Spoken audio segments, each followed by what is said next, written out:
शहर के पास बारामती नाम के गांव के एक छोटे एरिया में राजू नाम का मिस्त्री अपनी पत्नी के साथ रहता था। वो बहुत मेहनती था। उसकी पत्नी का नाम कमला था। उसने कई बड़ी बड़ी बिल्डिंग, घर, महल में काम किया था।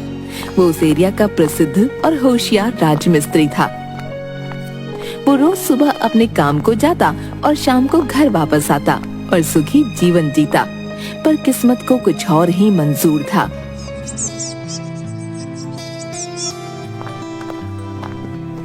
कमला, आज बहुत देर हो गई काम पे जाने में। हाँ, तेल खत्म हो गया था। दुकान गई थी तेल लेने। वहाँ भी बहुत भीड़ थी, इसलिए समय हो गया जी। चलो कोई बात नहीं, मेरा टिफिन तैयार हो गया। हाँ, अभी लाई। कमला टिफिन लेकर आती है। और हाँ, तुम्हारी तबीयत रात से कुछ ठीक नहीं लग रही। मैं शाम को जल्दी आऊंगा, फिर हम अस्पताल जाएंगे। ठीक है। राजू और कमला अस्पताल से खुशखबरी सुनकर आते हैं। आज मैं बहुत खुश हूँ। हाँ, मैं भी। हमें लड़का होगा या लड़की? जो भी हो, मैं उसे बहुत पढ़ाऊंगा, बहुत खुश रखूंगा।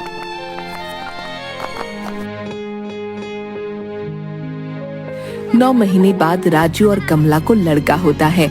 राजू उसे हाथ में लेकर, कमला देखो, हमें लड़का हुआ है। आज मैं बहुत खुश हूँ। मैं इसे खूब पढ़ाऊंगा। हाँ, हमारा बच्चा हमारा नाम रोशन करेगा।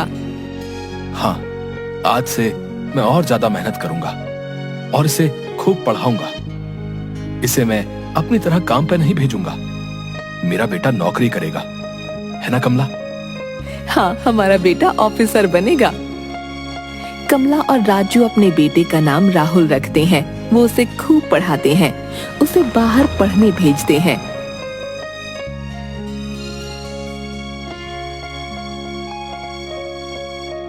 बहुत दिन हो गए, ना राहुल का कोई फोन आया, ना कोई खबर, ना राहुल आया। देखा कमला, हमारा बेटा कितना मन लगा के पढ़ाई कर रहा है। उसे समय नहीं मिल रहा होगा। उतने में पोस्टमैन आता है।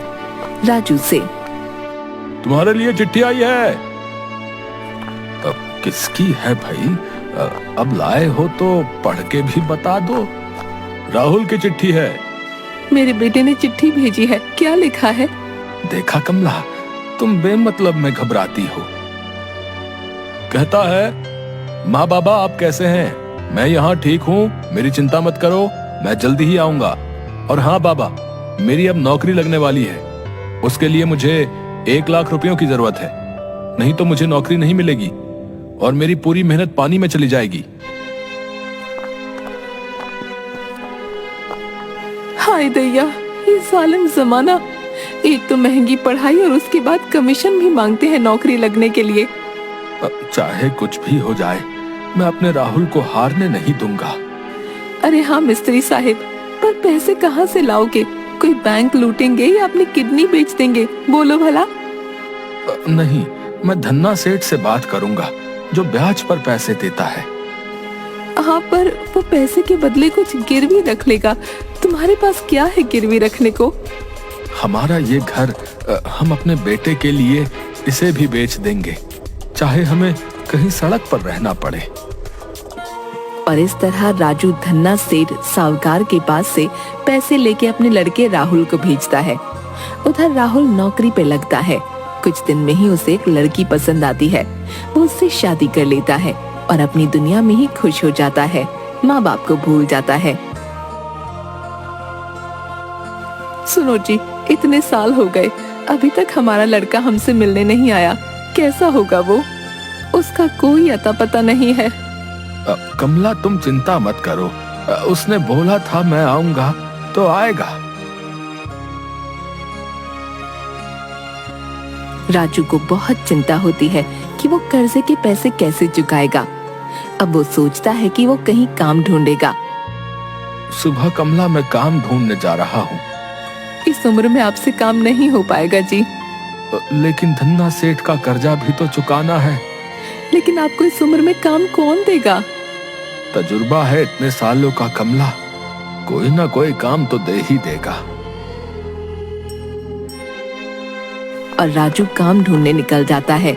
जाते जाते एक जगह काम चल रहा होता है।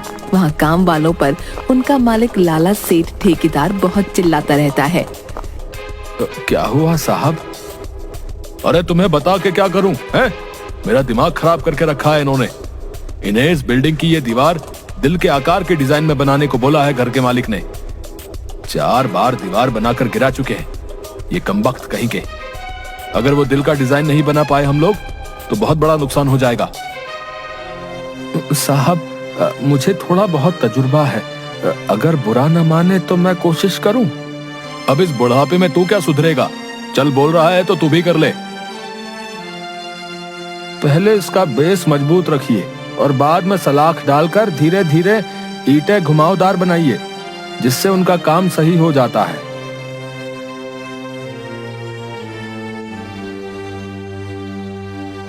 राजू, तुमने आज मुझे करोड़ों के नुकसान से बचाया है। शुक्रिया साहब। बोलो तुम्हें क्या तोहफा चाहिए? साहब मुझे कोई तोहफा नहीं चाहिए, लेकिन कोई छोटा मोटा काम मिल जाएगा तो बड़ी मेहरबानी होगी। तुम इस उम्र में क्यों काम करना चाहते हो? साहब मैंने मेरे बेटे के पढ़ाई और नौकरी के लिए कर्जा लिया था, वो चुकाने के लिए मुझे काम चाहिए। लेकिन इस उम्र में? साहब मैं बहुत सालों से मिस्त्री का काम कर रहा हूँ, मुझे इस काम का अच्छा तजुर्बा है। अच्छा मेरा एक काम है, अगर तुमने उसको कर दिया तो मैं मानूंगा कि तुम्हें अच्छा तजुर्बा है। हाँ हाँ साहब आप बताइए, मैं अपनी तरफ से पूरी कोशिश करूंगा। और हाँ, अगर ये काम तुमने कर दिया तो मैं तुम्हारा पूरा कर्जा चुका दूंगा। तो तुम कल मेरे घर आ जाओ और मैं तुम्हें पूरा काम बता दूंगा। जी साहब मैं कल आऊंगा। धन्यवाद साहब।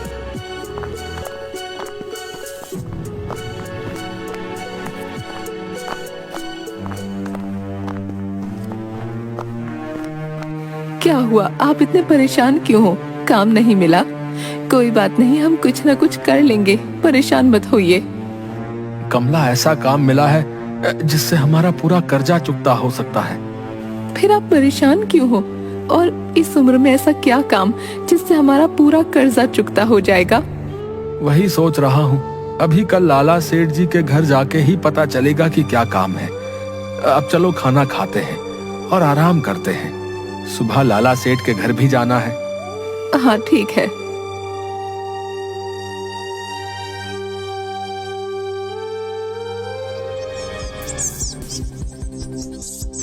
दूसरे दिन सुबह राज मिस्त्री लाला सेठ के घर जाता है। वहाँ उसे एक छोटा बच्चा खेलते हुए दिखता है। राज मिस्त्री उस बच्चे को देखकर मुस्कुराता है और दरवाजे की ओर आवाज लगाता है। साहब साहब। अरे तुम आ गए, आओ बैठो। राजू, ये मेरी लड़की है मोनिका। नमस्ते मालकिन। ये बाहर पढ़ाई करती थी, कुछ साल पहले ही इसकी शादी हुई है।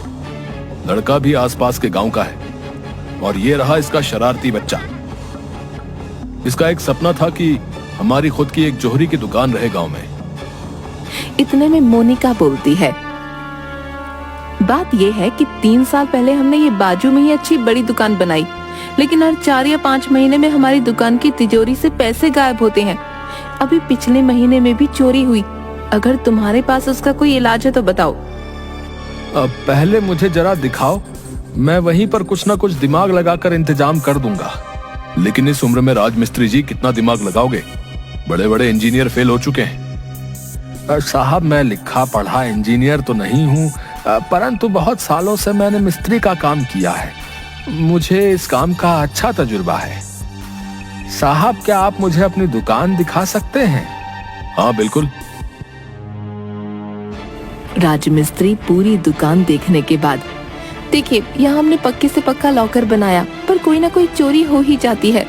इसका कुछ उपाय है आपके पास, या हमें कोई नया घर बनाना पड़ेगा पैसे रखने के लिए? राजू मिस्त्री कुछ देर सोचता है।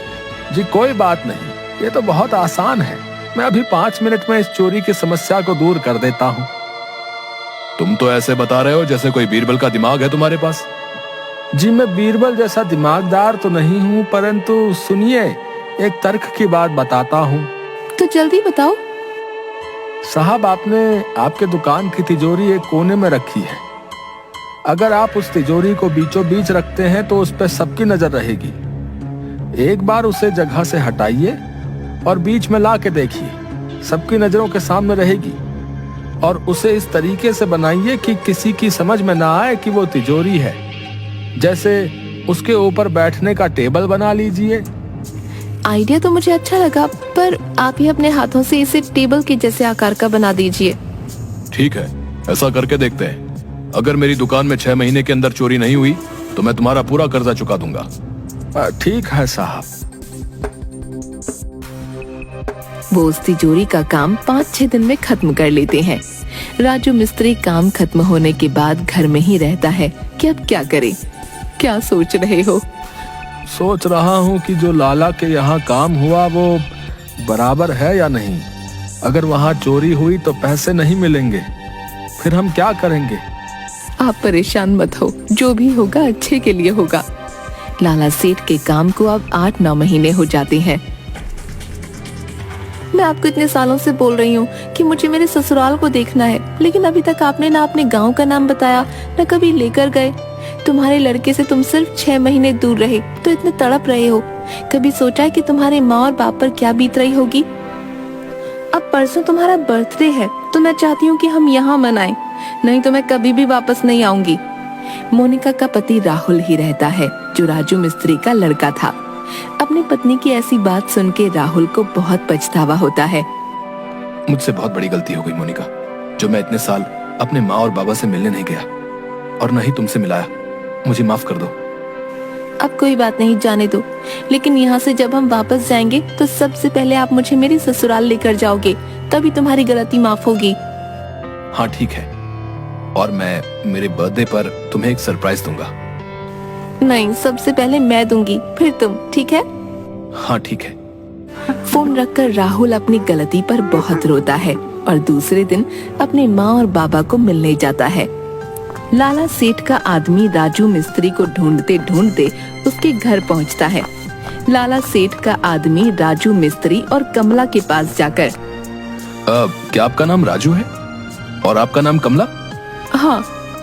आपका राहुल नाम का कोई लड़का था? ये सुन के दोनों की आंख में पानी आता है और वो दोनों गर्दन हिला के हाँ बोलते हैं। साहब, आपको ये सब कैसे पता? वक्त आने पे सेठ आपको जल्दी ही एक खुशखबरी देंगे। अभी आप ये कुछ सामान रखिए, इसमें मिठाई और कुछ कपड़े हैं। सेठ जी की तरफ से भेंट समझिए। राजू मिस्त्री और कमला एक दूसरे की ओर देखते हैं और अचंभे से, शायद तुम्हारे बनाए हुए लॉकर या किए गए काम से सेठ बहुत खुश है, इसलिए उन्होंने हमें ये भेंट दी है। परंतु मुझे तो कुछ और ही बात लग रही है। जाने दो, जो भी हो, हम उस धन्ना सेठ का कर्जा चुका देंगे शायद। लाला सेठ के आदमी के जाने के कुछ देर बाद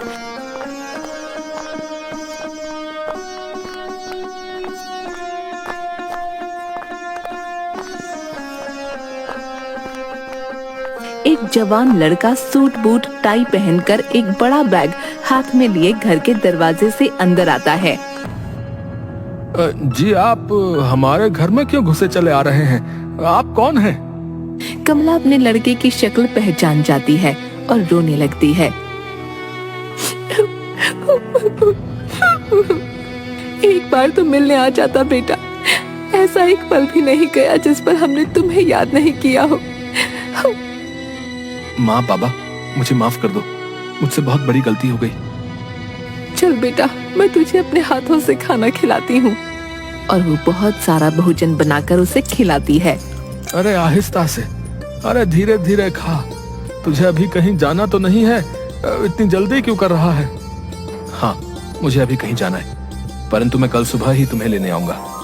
नहीं बेटा, तू कहीं मत जा, हम अब एक पल भी तेरे बगैर नहीं रह सकते। माँ, बस एक दिन की बात है और मैं तुम्हें बहुत बड़ी खुशखबरी देने वाला हूँ। कमला और राजू मिस्त्री एक दूसरे की ओर देखते हैं। हाँ बेटा, जल्दी आना, हम इंतजार कर रहे हैं। राहुल वहाँ से निकलता है। जरूर कोई ना कोई बात है, जो सेठ जी भी यही बात कह कर गए, हमारा राहुल भी। इतने में लाला सेठ का एक आदमी राम प्रसाद राजू मिस्त्री के घर आता है। राज मिस्त्री, तुम दोनों को कल जो है लाला सेठ के यहाँ बुलाया है। हाँ हाँ, हम आ जाएंगे, परंतु बात क्या है, कोई तो बताए। दूसरे दिन राजू मिस्त्री और कमला लाला सेठ के घर जाते हैं। आओ राजू, तुमने जो काम हमारी दुकान के लिए किया उससे अभी तक हमारी दुकान में चोरी नहीं हुई। ये तुम्हारे कर्जे के पैसे और ये तुम्हारा इनाम। ऐसा बोलकर और पैसे देता है। उतने में अंदर से राहुल और मोनिका आते हैं। तुम बोल रहे थे ना कि अभी दुकान में चोरी बंद हो गई, किसने काम किया? ये है वो जिन्होंने काम किया। तुम बोल रही थी ना कि मैं तुम्हें तुम्हारे ससुराल लेके नहीं गया। देखो, इनसे मिलो। यही मेरी माँ और ये मेरे बाबा है। माँ बाबा, ये मेरी पत्नी है मोनिका और मेरा बेटा बंटी। मोनिका उनके पैर पड़ती है। वो आशीर्वाद देते हैं और बंटी को गले लगाते हैं। अरे मुझे पता था मेरी बेटी किसी हीरे को ही चुनेगी। तुम तो खास हो ही, परंतु तुम्हारे पिताजी और उनका तजुर्बा उससे भी खास है। मालिक, ऐसा ना कहो। ये हमारे लिए बहुत बड़ी गर्व की बात है कि हमारा लड़का आपकी लड़की से शादी की है। अरे ये मालिक वालिक छोड़ो, है? आओ गले मिलो भाई। अब तुम हमारे समधी हो गए हो। और हाँ, याद रखना, शायद मेरे पास पैसे ज्यादा होंगे, परंतु तुम्हारे पास तजुर्बा ज्यादा है, इसलिए कोई छोटा या बड़ा नहीं। हमें अपने माता पिता की सेवा में हमेशा रहना चाहिए, चाहे ही हम किसी बड़े मुकाम को हासिल कर लें, लेकिन असली स्वर्ग तो माता पिता के चरणों में ही है। व्यक्ति को पैसे के साथ साथ तजुर्बा भी कमाना चाहिए, क्योंकि किसी भी उम्र में, किसी भी हालात में आपके तजुर्बे की कीमत होती है।